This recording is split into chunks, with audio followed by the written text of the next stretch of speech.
But I do think that, it is a little early to judge the Biden administration. Oh, totally. I mean, they've said mostly all of the right things.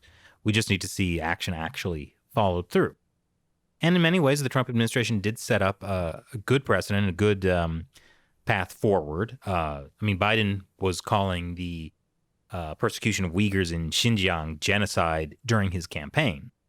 So, I mean, that's one of those things where it's like, okay, so he agrees with the Trump administration. Well, I do think that this is one of those situations where politically, although it's still kind of awkward for the Biden administration to agree with the Trump administration, it is less bad on China issues than on something like, for example, like immigration and border control. There are definitely dicier issues politically, because I think, as we've talked about many, many times on the show, it's kind of bipartisan. True. On the China issue. China is.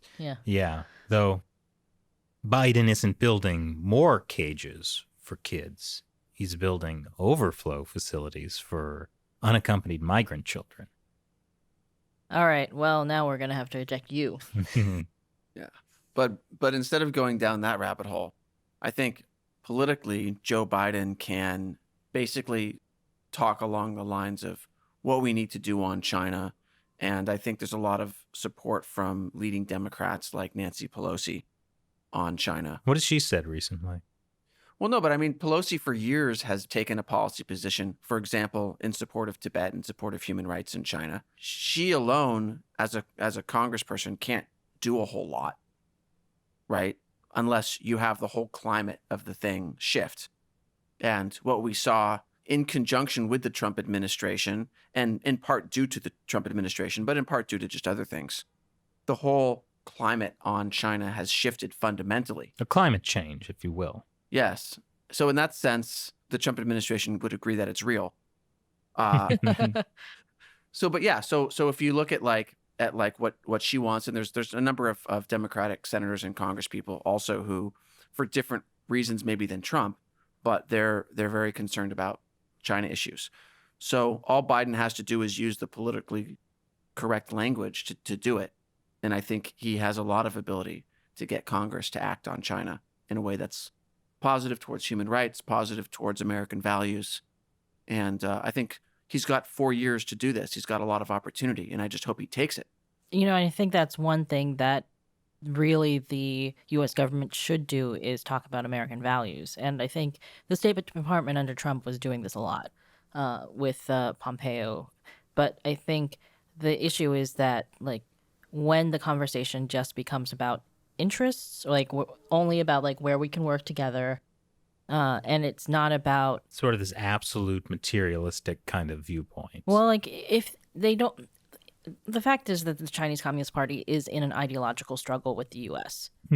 But if they can trick us into thinking that they're not in an ideological struggle with us, like if they, when talking like on official diplomatic lines, they don't talk about the ideological part of it, and then they can get the U.S. to also not talk about the ideological part of it, then it's easier for them to win, essentially. And I think this is something the Trump administration in the last few years did well, which was just specifically call out the Chinese Communist Party, specifically call out the ideological thing that's going on, that they are in the middle of. And it's not that we're starting an ideological struggle with them, it's that the CCP is doing it and has been doing it for a long time.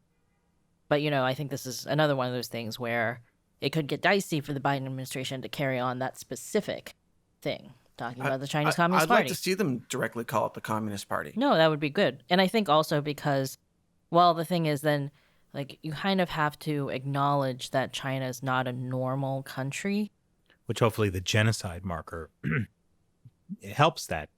Yeah, but I think that, like, there's a big push now, and there has been since the election, to go back to this whole idea of like, well, we can do business with China, Oh yeah, Wall Street's always been pushing that. And just like you see it even more and more in the media now too, and it's ramped up.